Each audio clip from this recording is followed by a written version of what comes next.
Hello students, स्वागत है आप सभी का आपके अपने यूट्यूब चैनल परिचय टेस्ट पर। दोस्तों, आज हम आपके लिए एक बहुत ही बेहतरीन टॉपिक और बहुत ही ज़्यादा इम्पोर्टेंट सेशन आपके लिए लाया हूँ। और इस सेशन के अंतर्गत हम लोग जो साइंस है क्लास 10th का इसका मॉडल पेपर सन 2023 के लिए सॉल्व करने वाले हैं। इसलिए दोस्तों ये आपका एक बहुत ही महत्वपूर्ण सेशन बनने वाला है और आप दोस्तों इसको कहीं भी मिस मत करिएगा, क्योंकि आपका जो बोर्ड एग्ज़ाम है 2023 का पैटर्न आप लोग जानते हैं चेंज हो गया है। तो आपको अगर कहीं भी मिस कर देंगे तो आप अपना पैटर्न समझने में थोड़ा दिक्कत आ जाएगा।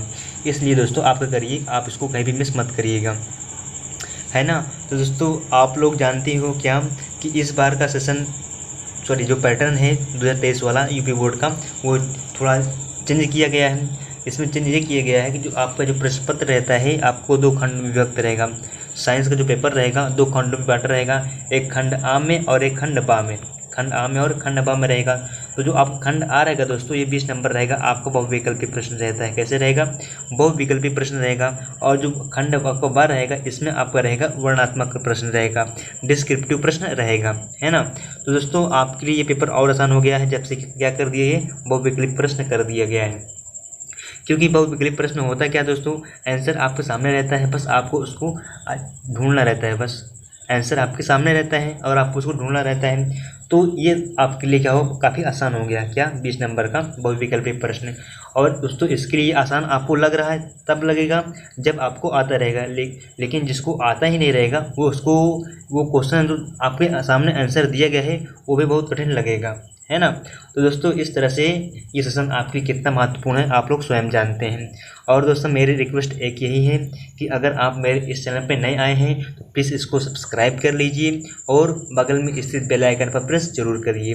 तो दोस्तों चलिए हम इस सेशन को शुरू करते हैं और इसमें कुछ निर्देश दिए गए, निर्देश देख लेते हैं। और आपको पता है क्या, जो समय रहेगा 3 घंटे और 15 मिनट का दिया जाएगा, आपको समय दिया जाएगा।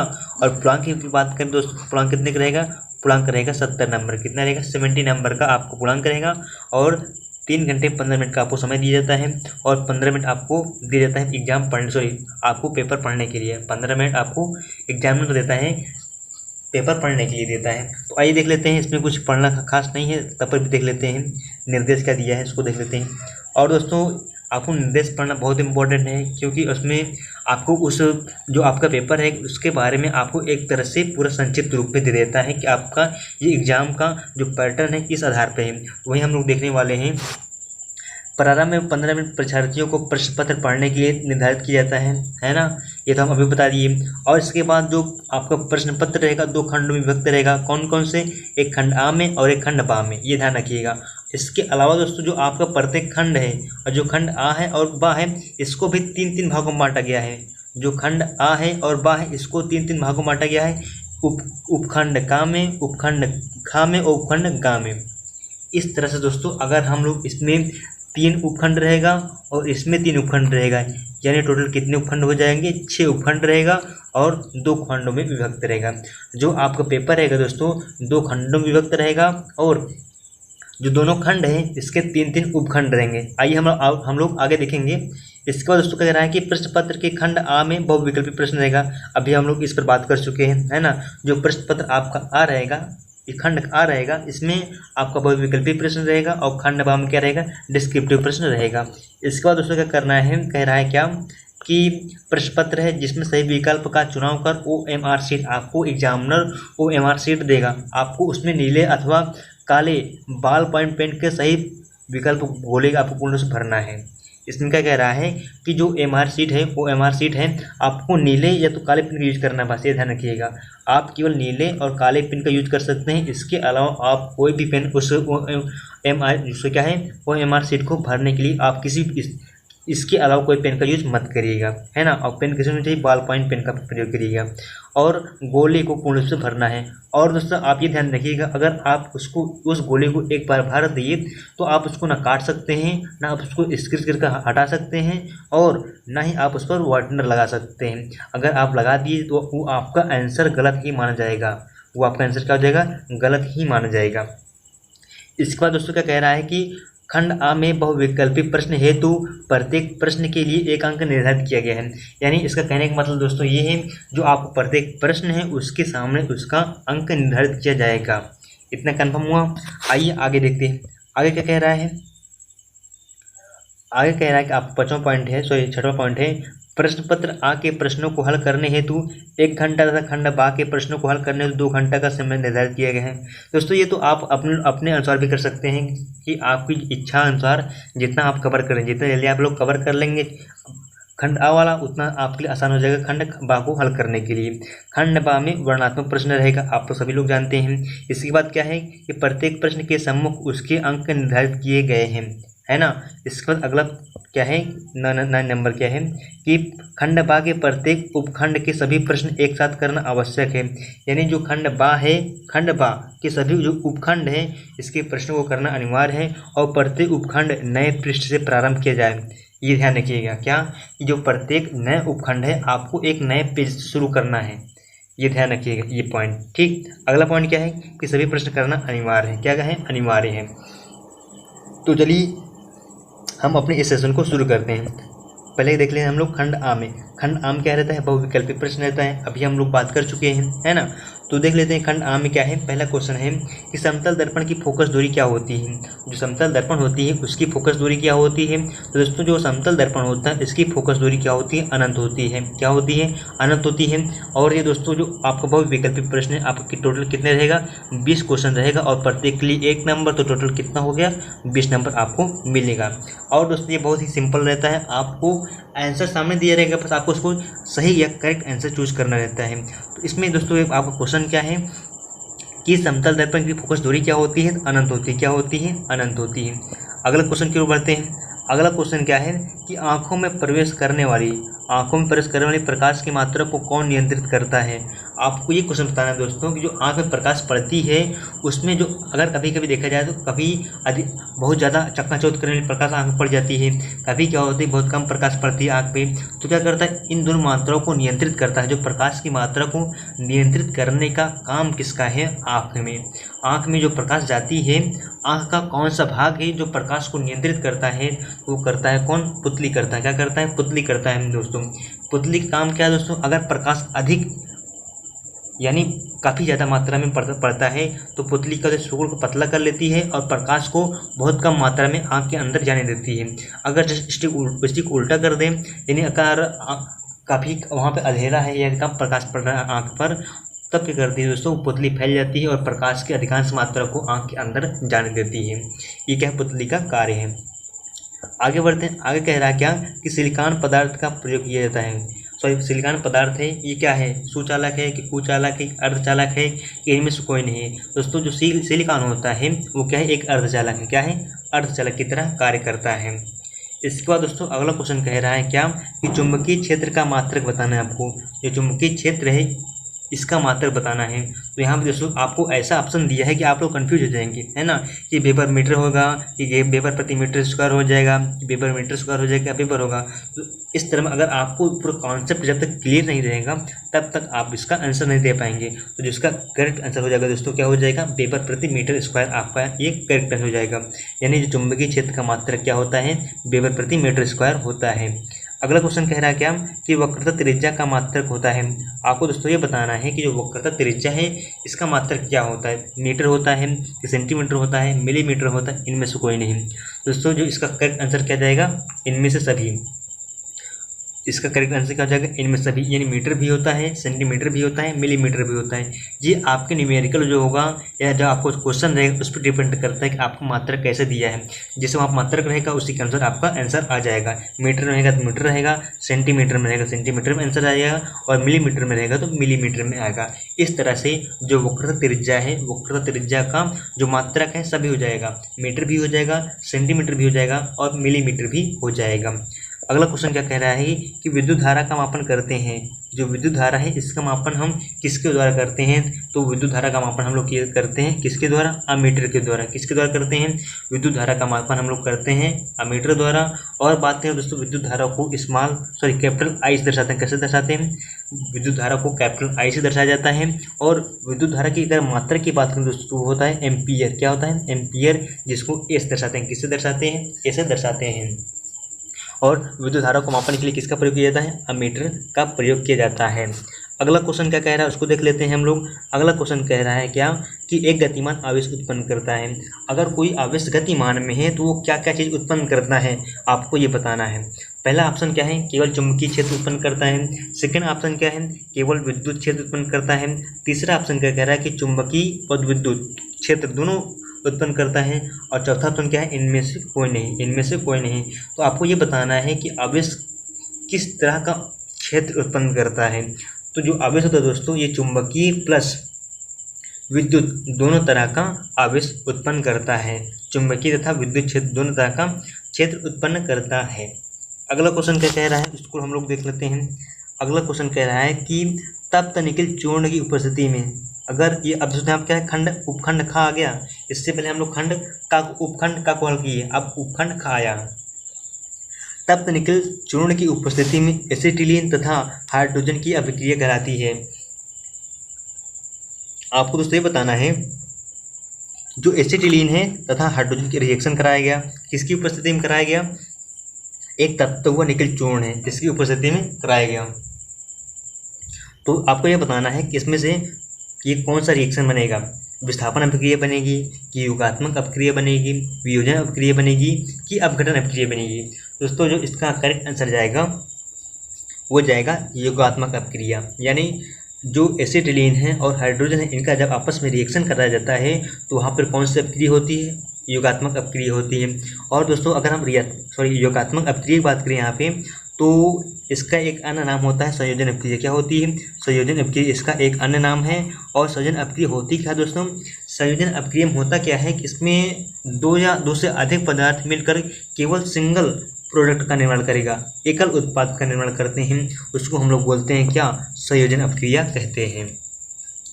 अगला क्वेश्चन क्या कह रहा है कि शुद्ध जल का पीएच मान क्या है। शुद्ध जल का पीएच मान क्या होता है, तो आपको पता ही होगा क्या, शुद्ध जल का पीएच मान क्या होता है, 7 होता है। क्या होता है, 7 होता है। अगर हम लोग पीएच स्केल खींचते हैं दोस्तों, तो यहाँ क्या होता है, यहाँ पे 0 होता है, यहाँ क्या होता है 7 होता है, यहाँ क्या होता है 14 होता है। कितना होता है, 14 होता है।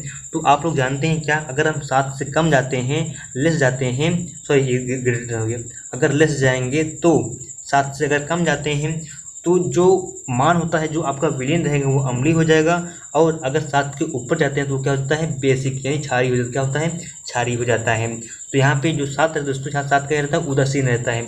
यहाँ पे जो जल का मान रहता है क्या रहता है, 7 रहता है। और जल भी क्या होता है, उदासीन होता है, न अम्लीय होता है न ही क्षारीय होता है। अगला क्वेश्चन है दोस्तों क्या कि C2H5.HSO4 को 160 डिग्री सेल्सियस और 170 डिग्री सेल्सियस ताप पर गर्म करने पर बनता है। आपको दोस्तों ये बताना है कि जब C2H5.HSO4 को 160 डिग्री और 170 डिग्री पर गर्म करते हैं तब किसका निर्माण होता है। तब निर्माण होता है दोस्तों C2H4 का निर्माण होता है। किसका निर्माण होता है, C2H4 का निर्माण बनता है। इसका दोस्तों अगला क्वेश्चन क्या कह रहा है उसको देख लेते हैं। कह रहा है कि निम्नलिखित में से कौन सा प्रबल क्षार है, आपको ये बताना है। Very very very important question क्या है कि आपको इसमें छांटना है कि कौन सा प्रबल क्षार है। दोस्तों इसमें सभी क्षार हैं, जिसमें आपको OH दिख गया वो क्षार है ना, जिसमें आपको OH दिख गया वो क्षार है, तो इसमें सभी क्षार हैं। लेकिन आपको इसमें बताना है कि कौन सा प्रबल क्षार है। तो इसमें जो प्रबल क्षार है दोस्तों वो कौन सा है, KOH। KOH क्या है, बहुत ही प्रबल क्षार है। अगला क्वेश्चन क्या है दोस्तों कि सल्फर डाइऑक्साइड का जलीय विलयन होता है। जो सल्फर डाइऑक्साइड है दोस्तों, इसका जलीय विलयन किस प्रकृति का होता है, अम्लीय होता है कि क्षारीय होता है, उदासीन होता है कि उभयधर्मी होता है। तो इसका जो करेक्ट आंसर जाएगा वो जाएगा एसिडिक, यानी अम्लीय होता है। सल्फर डाइऑक्साइड का जलीय विलयन कैसा होता है, अम्लीय होता है। अगला क्वेश्चन क्या है कि आपको बताना है कि निम्न में से कौन सा यौगिक का अम्लीय प्रकृति है। आपको बताना है इसमें कौन सी ऐसा यौगिक है जिसकी प्रकृति क्या होती है, अम्लीय होती है। क्या होती है, अम्लीय होती है। इसका करेक्ट आंसर क्या हो जाएगा, इसका करेक्ट आंसर जाएगा CH3COOH। जो CH3COOH होता है दोस्तों, एथेनोइक अम्ल होता है ये क्या होता है, इसकी जो प्रकृति होती है कैसी होती है, अम्लीय होती है। कैसी होती है, अम्लीय होती है। अगला क्वेश्चन क्या कह रहा है उसको देख लेते हैं। अगला क्वेश्चन हमारा बन रहा है, अब दोस्तों उपखंड ग आ गया। क्या आ गया, उपखंड ग आ गया है। हम लोग खंड आ की बात कर रहे हैं और खंड आ में कौन सा उपखंड है, गा है। कौन सा है, गा है। अगला क्वेश्चन क्या कह रहा है, क्या कि पौधों द्वारा श्वसन क्रिया में निम्नलिखित में से कौन सी गैस निकलती है। पौधों द्वारा अगर क्या किया जाता है, श्वसन क्रिया की जाती है, तो कौन सी गैस निकलती है, आप लोग जानते हैं वो क्या क्या निकलती है। वो लोग ऑक्सीजन को ग्रहण करते हैं और ऑक्सीजन को छोड़ते हैं। क्या करते हैं, ऑक्सीजन को ग्रहण कर कार्बन डाइऑक्साइड को ग्रहण करते हैं और ऑक्सीजन को छोड़ते हैं। तो यहाँ पे कौन सी गैस निकलेगी, कौन सी निकल रही है, ऑक्सीजन यहाँ पे निकलेगी। अगला क्वेश्चन क्या कह रहा है, उसको देख लेते हैं हम लोग। अगला क्वेश्चन है कि बौनेपन का क्या कारण है। अगर कोई पौधा है या पौधा है, अगर कोई व्यक्ति या पौधा है, कोई जंतु है, तो उसमें अगर बौनापन है तो उसका कारण क्या है। उसका कारण दोस्तों ये है कि उसमें जो वृद्धि हार्मोन्स हैं उसकी कमी है। क्या है, वृद्धि हार्मोन्स की कमी है। अगर यह वृद्धि हार्मोन्स अधिक होता तो व्यक्ति अधिक लंबा होता, लेकिन जब कमी हो जाएगी तो वो क्या हो जाएगा, बौना हो जाएगा। इसलिए आपका करेक्ट आंसर क्या हो जाएगा, सी। वृद्धि हार्मोन्स की कमी के कारण क्या होता है, व्यक्ति बौना हो जाता है। अगला क्वेश्चन क्या कह रहा है कि किसी आहार श्रृंखला में गैर जीव निम्नीकरणीय पीड़क नाशियों का प्रत्येक उच्चतर पोषी स्तर पर बढ़ती मात्रा में एकत्रित होते जाना क्या कहलाता है। आपको ये बताना है कि किसी आहार श्रृंखला है, उसमें आपको बताना है कि जैव निम्नीकरण पीड़क नाशियों का प्रत्येक उच्चतर पोषी स्तर पर बढ़ती मात्रा में एकत्रित होते जाना क्या कहलाता है, आपको ये बताना है। दोस्तों ये कहलाता है आपका, ये हो जाएगा आपका ये जैव आवर्धन। क्या हो जाएगा, जैव आवर्धन कहलाता है। अगला क्वेश्चन क्या है उसको देख लेते हैं हम लोग। अगला क्वेश्चन कह रहा है कि प्राकृतिक रूप से ठोस ईंधन कौन सा है। आपको बताना है जो प्राकृतिक रूप से सबसे ठोस ईंधन कौन सा है। तो आप लोग जानते हैं क्या, कोयला क्या है, बहुत ज़्यादा ठोस है, क्योंकि कोक क्या तो थोड़ा मुलायम होता है, नरम होता है, और CNG LPG दोनों क्या है, गैस है। सबसे कठोर क्या हो जाएगा, कोयला आपका करेक्ट आंसर हो जाएगा। अगला क्वेश्चन कह रहा है दोस्तों क्या, कि मनुष्य के वृक्क के एक तंत्र है। आपको ये बताना है कि किस भाग से संबंधित है।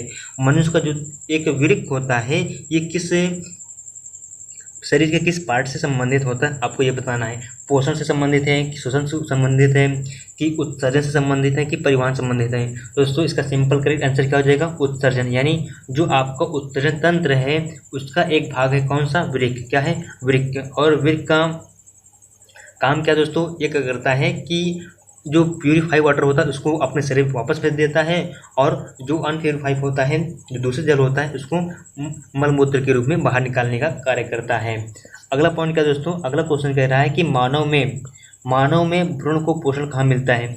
जो मानव में भ्रूण बनता है दोस्तों उसको पोषण कहाँ से मिलता है, तो ये मिलता है पेलेसेटा से। कहाँ से मिलता है, पेलेसेटा नामक एक क्या होती है, नली होती है, जिसके माध्यम से उस बच्चे को या जो अंदर शिशु बन रहा है उसको भ्रूण को पोषण मिलता है। अगला क्वेश्चन कह रहा है दोस्तों लास्ट, इसका लास्ट क्वेश्चन क्या कह रहा है कि मेंडल के अनुसार मटर के बने पौधे का जीन प्रयोग होता है। जो मेंडल के अनुसार दोस्तों जो मटर के बने पौधे हैं, पौधे का जीन कैसे होता है। तो दोस्तों यहाँ पे बने नहीं होना चाहिए, यहाँ बौने होना चाहिए। कैसे होना चाहिए, बौने। कैसे होना चाहिए, यहाँ पे बौने पौधे का जीन आपको बताना है। तो दोस्तों यहाँ पे जो बौने पौधे का जीन कैसे होता है, तो वो होता है स्मॉल टीटी। जो स्मॉल टीटी होता है वो क्या होता है, बौने पौधे का जीन होता है। आइए आगे बढ़ते हैं। अब खंड खा का खंड अब बा की बात करते हैं, जिसमें कैसे प्रश्न आएगा, वर्णात्मक तरह का प्रश्न आता है। इसमें खंड बा का उपखंड का अब हम लोग देखने जा रहे हैं।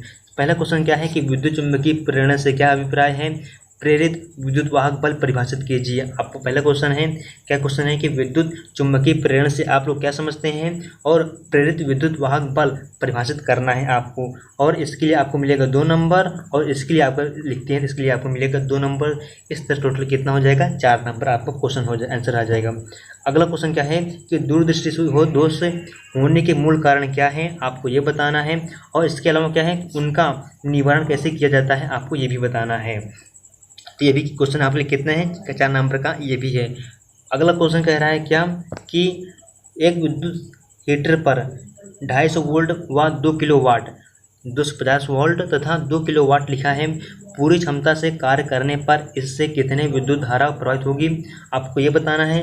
और इसके बाद अगला क्वेश्चन इसी में है, किसे प्रतिदिन 10 घंटे कार्य करते रहते हेतु पर 30 दिन में कितने किलोवाट ऊर्जा इसमें लगेगी, इतनी किलोवाट ऊर्जा इसमें लगेगी। तो इसका कितने नंबर का क्वेश्चन है, क्वेश्चन कितने नंबर का, 4 नंबर का है। और दोस्तों हम अगर बात करें इस क्वेश्चन की, तो यह क्वेश्चन दोस्तों हम इन सभी क्वेश्चन को आपको अगले जो सेशन आएगा कल या परसों तक आपके सेशन आ जाएगा। तो इस सेशन में हम लोग इसको पूरा अच्छी तरह से सॉल्व करके आपको पूरा एक्सप्लेन करके दिखाएंगे। इस सेशन में दोस्तों हम लोग केवल क्वेश्चन को देख ले रहे हैं। अगला क्वेश्चन क्या कह रहा है कि विद्युत मोटर का कार्यकारी सिद्धांत क्या है। आपको बताना कि जो विद्युत मोटर है किस सिद्धांत पर कार्य करता है, और निम्नांकित चित्र की सहायता से आपको चित्र भी बनाना है और इसके कार्यविधि का वर्णन करना है। दोस्तों आपको इसके लिए आपको मिलेगा 6 नंबर। क्या मिलेगा, कितने नंबर मिलेगा, 6 नंबर मिलने वाला है। अगर आप विद्युत मोटर का सिद्धांत लिखेंगे इसमें आपको 2 नंबर मिलेगा, चित्र बनाएंगे आपको इसलिए 2 नंबर मिलेगा, और उसकी कार्यविधि का वर्णन करेंगे तब आपको उसमें मिलेगा 2 नंबर। टोटल कितना हुआ, 6 नंबर आपको इस तरह से मिलने वाला है। इसमें दोस्तों अथवा क्वेश्चन दिया है क्या कि एक उत्तल लेंस की फोकस दूरी 20 सेंटीमीटर है। किसी वस्तु के दोगुने आकार के वास्तविक प्रतिबिंब को प्राप्त करने के लिए उसे लेंस से कितनी दूरी रखना होगा, आपको ये बताना है ना। तो इसके लिए भी आपको कितना मिलेगा, चाहे आप वो करिए चाहे ये वाला क्वेश्चन करिए, दोनों के लिए आपको कितना है, 6 नंबर मिलने वाला है।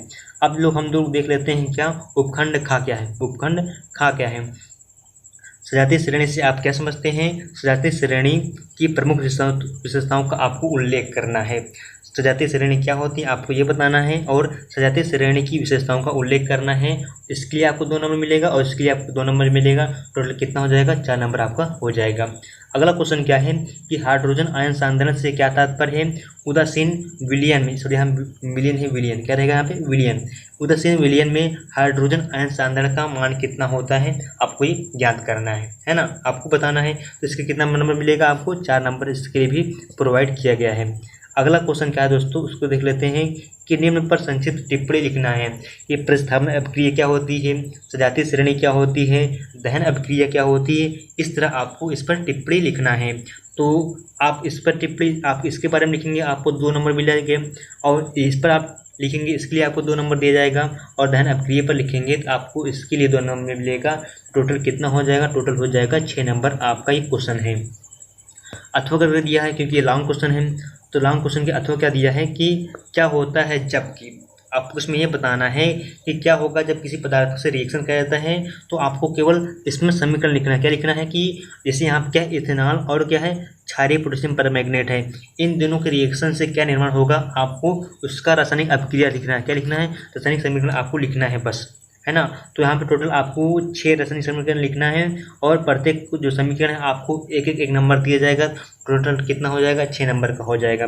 पहला क्वेश्चन क्या है कि अगर आपको इथेनॉल प्लस पोटेशियम परमैंगनेट के साथ रिएक्शन कराया जाता है क्या बनता है, आपको ये बताना है, और रिएक्शन का आपको बताना है कि समीकरण कैसे बनेगा। अगला क्या है कि इथेनॉल को सल्फ्यूरिक अम्ल से जब रिएक्शन कराया जाएगा तब कैसे बनेगा।